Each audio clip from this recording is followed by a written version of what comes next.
नमस्कार, मेरा नाम तबारक है। सिटी फोकस न्यूज पर आप सबका एक बार फिर से स्वागत है। खबरों की ओर आगे बढ़ने से पहले आइए एक नजर डालते हैं बिहार की टॉप हेडलाइंस पर। दरभंगा में राहुल गांधी के खिलाफ एफआईआर दर्ज, कांग्रेस सांसद ने किया खुलासा। भागलपुर में 17 मई से होमगार्ड की होगी भर्ती, 4 ट्रांसजेंडर समेत 29,761 अभ्यर्थियों ने किया आवेदन। बिहार कर्मचारी चयन आयोग बीएसएससी ने बिहार लेबोरेटरी असिस्टेंट भर्ती 2025 के लिए ऑफिशियल नोटिफिकेशन किया जारी। सुप्रीम कोर्ट ने गुरुवार को कहा कि नए वक्फ कानून को चुनौती देने वाली याचिकाओं पर 20 मई को की जाएगी सुनवाई। बिहार के समस्तीपुर जिले के सचिन ज्वेलर्स में हथियारबंद अपराधी द्वारा लूट की वारदात। 3 ओलंपिक खेलों को अपनाने के लिए बीसीसीआई ने की पेशकश, खिलाड़ियों का उठाएगा खर्चा। खेलो इंडिया यूथ गेम्स का समापन, उप मुख्यमंत्री सम्राट चौधरी ने किया ऐलान। भाजपा के द्वारा बिहार में शुरू किया गया तिरंगा यात्रा, विपक्ष ने भाजपा पर ऑपरेशन सिंदूर का राजनीतिक फायदा उठाने का लगाया आरोप। पूर्णिया के खजाची हाट थाने के 3 पुलिसकर्मियों और एक अन्य व्यक्ति पर 1,10,000 रुपए छीनने का आरोप। जदयू की राजनीतिक सलाहकार समिति की पहली बैठक शुरू, संजय बोले नीतीश जी जो कहते हैं वही करते हैं। अब खबर विस्तार से। इससे पहले अगर आप लोग हमारे YouTube चैनल पर वीडियो देख रहे हैं तो हमारे YouTube चैनल को सब्सक्राइब करें, फेसबुक पर देख रहे हैं तो फेसबुक के पेज को फॉलो करें। चलिए शुरू करते हैं। बिहार के इस जिले के सरकारी डिपो को मिलेगी 4 पिंक और 30 नई बसें, सीएम करेंगे उद्घाटन। बिहार राज्य पथ परिवहन निगम लिमिटेड बीएसआरटीसी मुजफ्फरपुर डिपो को 30 नई डीजल बस और 4 पिंक बस मिलेगी। पटना में सीएम इसका उद्घाटन करेंगे। 4 पिंक बस जो उपलब्ध होगी वह केवल महिला यात्रियों के लिए होगी, जिसके रूट का निर्धारण अगले 2 से 3 दिनों में हो जाएगा। इस बसों को उन रूट में चलाया जाएगा। बहुत सी कामकाजी महिलाएं व युवतियां शहर से आसपास के क्षेत्रों में नौकरी करने जाती है और ग्रामीण क्षेत्र में शहर में से आती है। उस रूट में पिंक बस चलाने की प्राथमिकता होगी। उक्त जानकारी बीएसआरटीसी के क्षेत्रीय प्रबंधक आशीष कुमार ने दी। उन्होंने बताया कि शुक्रवार को सीएम द्वारा उद्घाटन के बसों की खेप इमली चट्टी स्थित डिपो में आ जाएगी। जो 30 नई बसें उपलब्ध होगी उसका रूट तय हो चुका है और परमिट भी बन चुका है। 2x2 ये डिलक्स बसें हैं और इनकी सीट काफी आरामदायक कंफर्टेबल है। ये बसें पटना, मोतिहारी, बेतिया, सीतामढ़ी, शिवहर और दरभंगा रूट में चलेगी। दरभंगा में राहुल गांधी के खिलाफ एफआईआर दर्ज, कांग्रेस सांसद ने किया इस बात का खुलासा। लोकसभा में नेता प्रतिपक्ष और कांग्रेस सांसद राहुल गांधी गुरुवार को बिहार के दरभंगा दौरे पर पहुंचे थे। यहां उन्होंने कार्यक्रम करने की अनुमति नहीं दी। इसके बावजूद राहुल अंबेडकर छात्रावास पहुंचे और छात्रों से बातचीत की। वहीं अब जानकारी सामने आ रही है कि दरभंगा जिला प्रशासन ने उनके खिलाफ बीएनएस की धारा 163 के उल्लंघन के खिलाफ एफआईआर दर्ज की है। इस बात की जानकारी खुद राहुल गांधी ने मीडिया से बात करते हुए दी है। बिहार के इन 14 जिलों में भयंकर बारिश मचाएगी तबाही, आईएमडी ने जारी किया ऑरेंज अलर्ट। बिहार में मौसम ने एक बार फिर करवट ली है। एक और राज्य के 24 जिलों में भीषण गर्मी से लोगों को बेहाल कर दिया है। वहीं दूसरी ओर उत्तर पूर्वी और सीमावर्ती 14 जिलों में आंधी और बारिश की चेतावनी जारी की गई है। शुक्रवार को मौसम विभाग ने राज्य में हीट वेव को लेकर येलो अलर्ट और बारिश को लेकर ऑरेंज अलर्ट जारी किया है। मौसम विभाग के अनुसार हीट वेव प्रभावित जिलों में तापमान सामान्य से 3 से 4 डिग्री अधिक दर्ज किया जा सकता है। कुछ जिलों में पारा 42 से 44 डिग्री सेल्सियस तक पहुंचने की आशंका जताई गई है। बीते 24 घंटों में रोहतास का तापमान 43.6 और गया का तापमान 43.1 डिग्री सेल्सियस रिकॉर्ड किया गया, जो अब तक का सर्वाधिक रहा। पटना, शेखपुरा, औरंगाबाद, भोजपुर, नालंदा और वैशाली जैसे जिलों में तापमान 40 डिग्री को पार कर गया है। इन इलाकों में लू के थपेड़े लोगों की सेहत पर असर डाल रहे हैं, जिससे बाहर निकलना लोगों के लिए मुश्किल हो गया है। इन जिलों के लिए ऑरेंज अलर्ट जारी किया है, जबकि गोपालगंज, सिवान, सारण, मुजफ्फरपुर, दरभंगा, वैशाली, समस्तीपुर, सहरसा, मधेपुरा, खगड़िया, मुंगेर और जमुई में येलो अलर्ट है। पाकिस्तान की गोलीबारी में नवादा का जवान शहीद, 3 महीने पहले हुई थी शादी। पत्नी बोली सरकार मुझे फौजी बनाए, देश की सेवा करूंगी।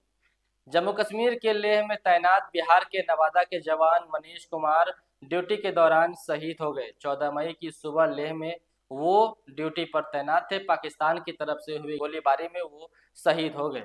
3 महीने पहले ही मनीष की शादी हुई थी। शहीद मनीष कुमार लेह में ऑपरेशन रक्षक के पद पर तैनात थे। सेना की तरफ से घर वालों ने 15 मई को मनीष के शहीद होने की जानकारी दी है। शुक्रवार दोपहर 12 बजे मनीष का पार्थिव शरीर दिल्ली एयरपोर्ट पर आएगा। उसके बाद पटना लाया जाएगा। फिर पार्थिव शरीर को नवादा के लिए कोवाकोल प्रखंड के पांडे गंगोट गांव लाया जाएगा।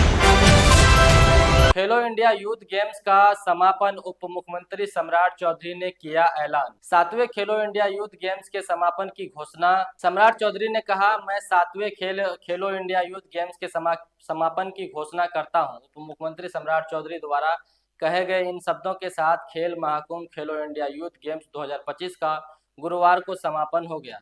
पाटलिपुत्रा स्पोर्ट्स कॉम्प्लेक्स में जबरदस्त लाइटिंग, सांस्कृतिक प्रस्तुति और फायर शो के बीच महाराष्ट्र की टीम को ओवरऑल चैंपियन, हरियाणा को फर्स्ट रनर अप और राजस्थान को सेकेंड रनर अप की ट्रॉफी दी गई। सम्राट चौधरी ने कहा कि आज मन भारी है क्योंकि देश भर से आए 6000 से अधिक खिलाड़ी चले जाएंगे। लग रहा है कि परिवार के लोग जुदा हो रहे हैं। उन्होंने खेलो इंडिया के आयोजन के लिए मुख्यमंत्री नीतीश कुमार की ओर से प्रधानमंत्री नरेंद्र मोदी को बधाई दी और कहा कि इस आयोजन से बिहार में खेल का माहौल बना है। अब बिहार में 9 जगहों पर खेल गांव बनेगा। हर खेल की व्यवस्था बिहार में होगी। किसी भी खेल के लिए बिहार के किसी खिलाड़ी को अब बाहर नहीं जाना पड़ेगा। राज्य भर में 6500 नए खेल मैदान के लिए जमीन चिन्हित किए जा रहे हैं। पटना में 16 मई से लाइसेंसी हथियारों का वेरिफिकेशन शुरू। विधानसभा चुनाव को लेकर तैयारी तेज। जाने विभिन्न थाना क्षेत्रों में किस दिन होगी जांच। बिहार विधानसभा चुनाव को लेकर एक तरफ जहां निर्वाचन आयोग अपनी तैयारी का अंतिम रूप दे रहा है, वहीं जिला प्रशासन ने पूरे चुनाव को सुरक्षित बनाने के लिए बड़े कदम उठाने शुरू कर दिए हैं। पटना में सुरक्षित और पारदर्शी चुनाव कराने को लेकर जिला प्रशासन ने हथियारों का वेरिफिकेशन शुरू कर रहा है। पटना डीएम चंद्रशेखर सिंह के निर्देश के अनुसार 16 मई से पटना में हथियारों का वेरिफिकेशन शुरू किया जाएगा।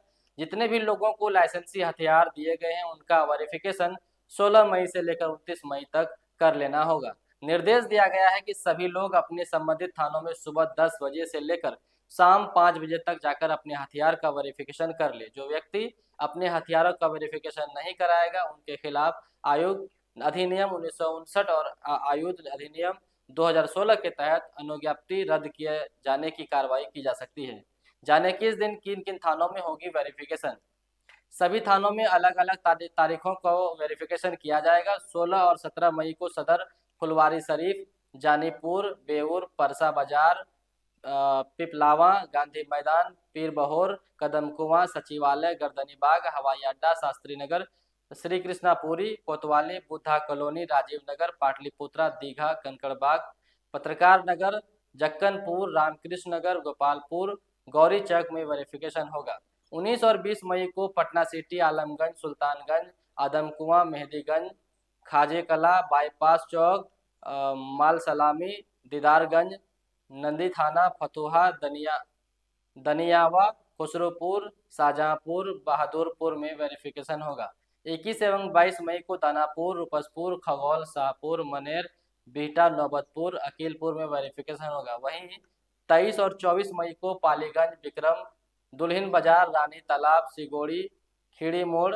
वहीं 26 एवं 27 मई को मसूरी, भगवानगंज, धनरुआ, पिपरा, पुनपुन, कादिरगंज में वेरिफिकेशन होगा। 28 और 29 मई को बाढ़, सालिमपुर, बेलछी, भदौर, अथमल गोला, मरांची, सकसोरा, हाथीगंज, बख्तियारपुर, मोकामा, एनटीपीसी बाढ़ में वेरिफिकेशन होगा। भागलपुर में होमगार्ड की बहाली प्रक्रिया 17 मई से शुरू होगी। यह प्रक्रिया 14 जून तक चलेगी। इसमें कुल 29,761 अभ्यर्थियों को ने आवेदन किया है। आवेदकों में 23,593 पुरुष, 6,164 महिलाएं और 4 ट्रांसजेंडर अभ्यर्थी हैं। होमगार्ड अभ्यर्थी परीक्षा को लेकर आवेदन मार्च से ऑनलाइन भरना शुरू हुआ था। 14 मई से शारीरिक परीक्षा से पहले दस्तावेज का सत्यापन होगा, जिसमें सभी मूल प्रमाण पत्र, चरित्र प्रमाण पत्र और आवासीय प्रमाण पत्र को देखा जाएगा। परीक्षा में मैट्रिक, इंटर, ग्रेजुएशन के मूल प्रमाण पत्र, अंक प्रमाण पत्र, आधार कार्ड, जाति प्रमाण पत्र, आवासीय प्रमाण पत्र की जांच की होगी। परीक्षा 17 मई से तिलका मांझी भागलपुर विश्वविद्यालय के मारवाड़ी पाठशाला मैदान में होगा। प्रत्येक दिन 1400 परीक्षार्थी परीक्षा में शामिल होंगे। 14 जून तक यह परीक्षा चलेगी। सभी अभ्यर्थियों ने यह फॉर्म ऑनलाइन माध्यम से भरा है, जिसमें तकरीबन 30,000 अभ्यर्थी शामिल हैं। समाहरणालय स्थित समीक्षा भवन में गुरुवार को जिलाधिकारी डॉक्टर नवल किशोर चौधरी की अध्यक्षता में बैठक हुई। बैठक में DDC Pradeep Kumar, SDM Dhananjay Kumar, home guard समादेष्टा और ट्रैफिक डीएसपी समेत कई अधिकारी मौजूद थे। 1400 अभ्यर्थी बहाली प्रक्रिया में लेंगे हिस्सा। रोजाना 1400 अभ्यर्थी इस बहाली प्रक्रिया में हिस्सा लेंगे। अधिकारियों के बीच काम का बंटवारा कर दिया गया है। अभ्यर्थियों को सभी मूलभूत सुविधाएं दी जाएगी। सुरक्षा के लिए हर चयन केंद्र में सीसीटीवी कैमरे लगेंगे। भीड़ नियंत्रण, ट्रैफिक व्यवस्था, मेडिकल सुविधा, पेयजल और शौचालय की व्यवस्था की जा रही है। जिलाधिकारी ने कहा है कि बहाली प्रक्रिया निष्पक्षता और ईमानदारी से संपन्न होगी। पूर्णिया में 38.29 करोड़ की स्वास्थ्य योजनाओं का लोकार्पण शिलान्यास। स्वास्थ्य मंत्री मंगल पांडे बोले, स्वास्थ्य केंद्र और हेल्थ एंड वेलनेस सेंटर बेहतर हो रही है। स्वास्थ्य मंत्री मंगल पांडे गुरुवार को पूर्णिया में 38.29 करोड़ की स्वास्थ्य योजनाओं का लोकार्पण और शिलान्यास किया। इसमें 15 करोड़ 52 लाख रुपए की योजनाओं का उद्घाटन और 22 करोड़ 77 लाख रुपए की योजनाओं का शिलान्यास शामिल है। वे बरहड़ा, कोठी, बनमनखी कस्बा और रुपौली और जलालगढ़ समेत अन्य प्रखंडों में स्वास्थ्य केंद्र और हेल्थ एंड वेलनेस सेंटर का उद्घाटन किया। पूर्णिया दौरे पर पहुंचे स्वास्थ्य मंत्री ने ऑपरेशन सिंदूर की चर्चा करते हुए भारतीय सेना के पराक्रम और प्रधानमंत्री नरेंद्र मोदी के नेतृत्व की जमकर सराहना की। लोकार्पण और शिलान्यास कार्यक्रम को लेकर पूर्णिया पहुंचे स्वास्थ्य मंत्री मंगल पांडे ने कहा कि वे पूर्णिया में स्वास्थ्य सेवाओं को और बेहतर करने पहुंचे हैं। 38 करोड़ 29 लाख रुपए की लागत से विभिन्न स्वास्थ्य योजनाओं का उद्घाटन और शिलान्यास किया गया है। इसमें 15 करोड़ 52 लाख रुपए की योजनाओं का उद्घाटन और 22 करोड़ 77 लाख रुपए की योजनाओं का शिलान्यास शामिल है। स्वास्थ्य मंत्री मंगल पांडे ने कहा कि वे पूर्णिया के बरहड़ा कोठी में 7 करोड़ 69 लाख की लागत से 30 बेड का सामुदायिक स्वास्थ्य केंद्र का उद्घाटन करने पहुंचे हैं।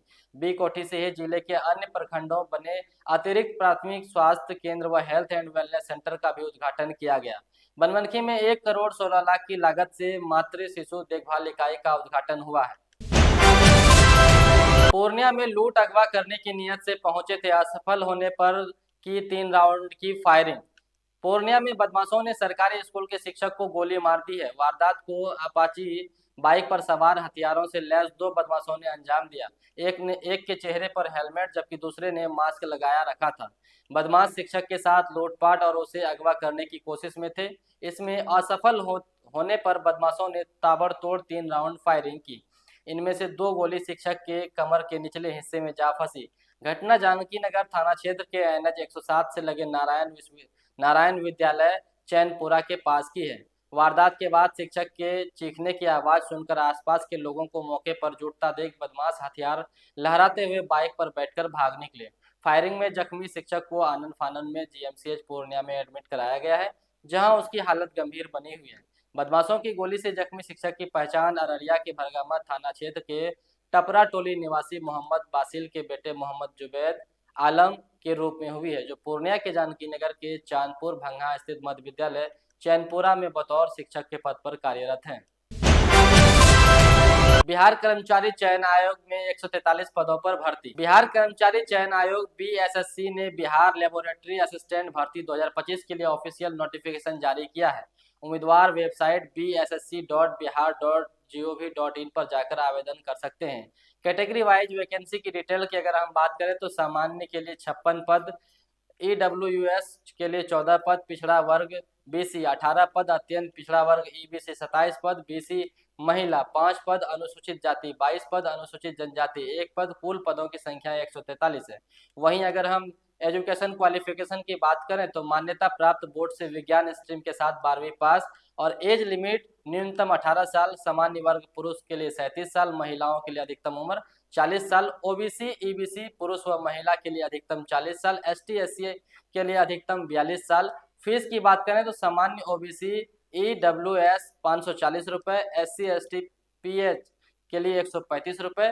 वहीं सैलरी की अगर हम बात करें तो 5,200 रुपये से 20,200 रुपये प्रति माह होगी। पाक डिप्टी पीएम बोले भारत पाकिस्तान सीज फायर 18 मई तक बढ़ा। दावा, पाकिस्तान ने सीज फायर के लिए नहीं कहा, भारत पहले से तैयार हुआ। पाकिस्तान के विदेश मंत्री इसाक डार ने बृहस्पतिवार को संसद में दावा किया कि पाकिस्तान और भारत के सैन्य अभियान महानिदेशकों DGMO ने सीज फायर पर चर्चा के लिए हॉटलाइन पर बात की। द डॉन की रिपोर्ट के मुताबिक उन्होंने कहा कि दोनों देशों के DGMO के बीच अब 18 मई को बातचीत होगी।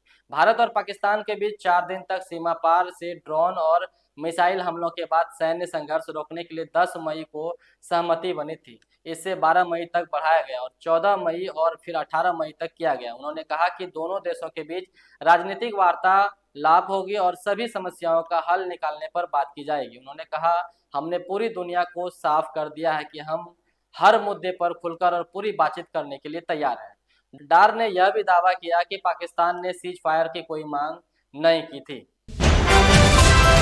ट्रंप बोले, मैं नहीं चाहता एप्पल प्रोडक्ट भारत में बने। कंपनी के CEO को सलाह, अमेरिका में प्रोडक्शन बढ़ाए, भारत अपना ख्याल खुद रख लेगा। अमेरिका राष्ट्रपति डोनाल्ड ट्रंप ने एप्पल के CEO टिम कुक से कहा है कि भारत में फैक्ट्रियां लगाने की जरूरत नहीं है।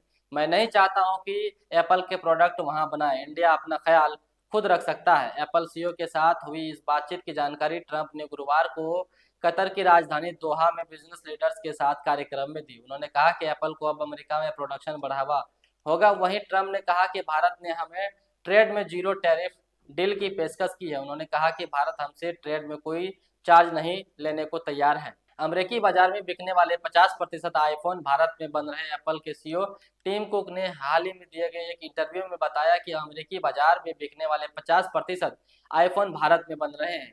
कुक ने कहा कि भारत अप्रैल-जून तिमाही में अमेरिका में बिकने वाले आईफोन का कंट्री ऑफ ओरिजिन बन जाएगा। उन्होंने बताया कि एयरपोर्ट्स, एप्पल वॉच जैसे अन्य प्रोडक्ट्स भी ज्यादातर वियतनाम में बनाए जा रहे हैं। जानिए आखिर ट्रंप ने इंडिया के बारे में क्या कहा। तो देखिए, ट्रंप ने कहा कि मुझे कल टीम कुक के साथ थोड़ी परेशानी हुई। मैंने उनसे कहा, टीम तुम मेरे दोस्त हो, मैंने तुम्हारे साथ बहुत अच्छा व्यवहार किया है, तुम $500 बिलियन लेकर आ रहे हो, लेकिन अब मैं सुन रहा हूँ कि पूरे भारत में प्रोडक्शन कर रहे हो। मैं नहीं चाहता कि तुम भारत में प्रोडक्शन करो। अगर तुम भारत का ख्याल रखना चाहते हो तो तुम भारत से निर्माण कर सकते हो, क्योंकि भारत दुनिया में सबसे ज़्यादा टैरिफ वाले देशों में से एक है। भारत में बेचना बहुत मुश्किल है और उन्होंने हमें एक डील ऑफर की है जिसके तहत वे हमसे कोई टैरिफ नहीं वसूलने को तैयार है। मैंने टीम से कहा, टीम देखो, हमने तुम्हारे साथ बहुत अच्छा व्यवहार किया है, हमने वर्षों तक चीन में तुम्हारे द्वारा बनाए गए सभी संयंत्रों को सहन किया, अब तुम्हें अमेरिका में निर्माण करना होगा। हम नहीं चाहते कि तुम भारत में निर्माण करो, इंडिया अपना ख्याल खुद रख सकता है। वक्फ कानून के खिलाफ याचिका पर सुनवाई 20 मई को। सुप्रीम कोर्ट ने कहा, अंतरिम राहत के मुद्दे पर विचार करेंगे। केंद्र बोला, यथास्थिति बनी रहेगी। सुप्रीम कोर्ट ने गुरुवार को कहा कि नए वक्फ कानून को चुनौती देने वाली याचिकाओं पर 20 मई को सुनवाई की जाएगी। CJI BR गवई और जस्टिस AG मसीह ने कहा कि केंद्र और याचिकाकर्ता सोमवार यानी 19 मई तक अपना हलफनामा पेश करें।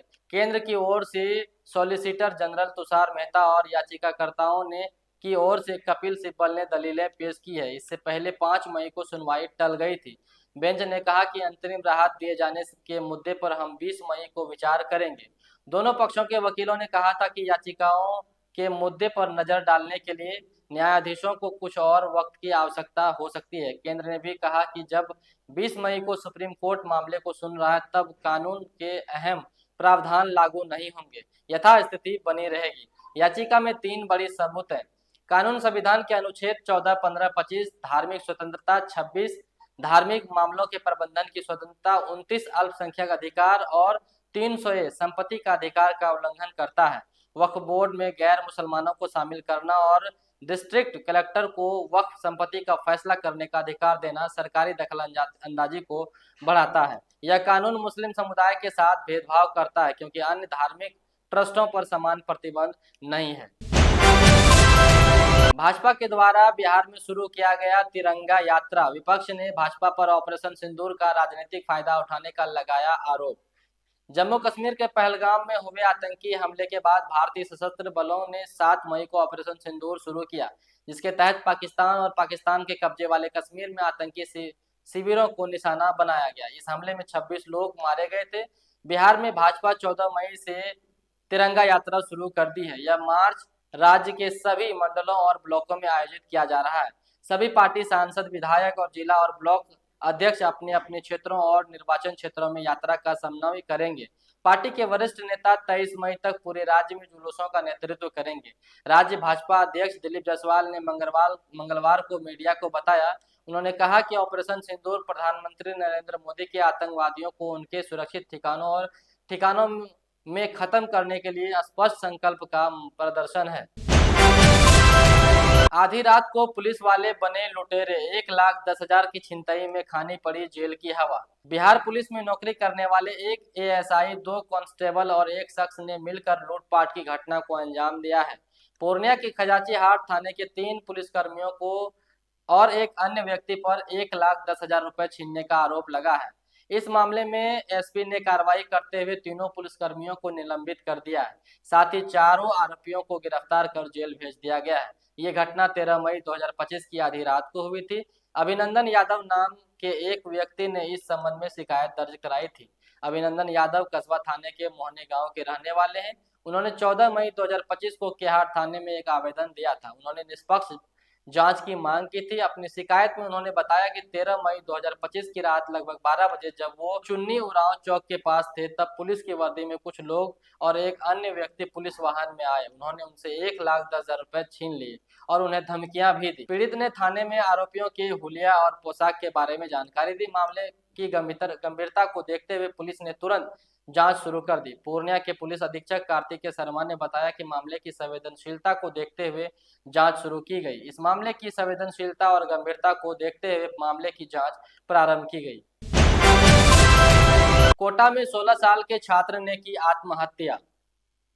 राजस्थान के कोटा में 10वीं कक्षा के एक 16 वर्षीय छात्र अनिकेश ने सीबीएसई बोर्ड परीक्षा में 61% अंक आने से निराश होकर आत्महत्या कर ली है। बिहार के जहानाबाद का रहने वाला अनिकेश अपनी मां के साथ कोटा में रहकर पढ़ाई कर रहा था। मंगलवार को रिजल्ट आने के बाद वह तनाव में था और अपने पीजी कमरे में फांसी लगा ली। पुलिस ने शव को पोस्टमार्टम के बाद परिजनों को सौंप दिया। यह घटना कोटा में इस साल की 16वीं छात्र आत्महत्या है। 2024 में 19 और 2023 में 29 छात्रों ने आत्महत्या की थी।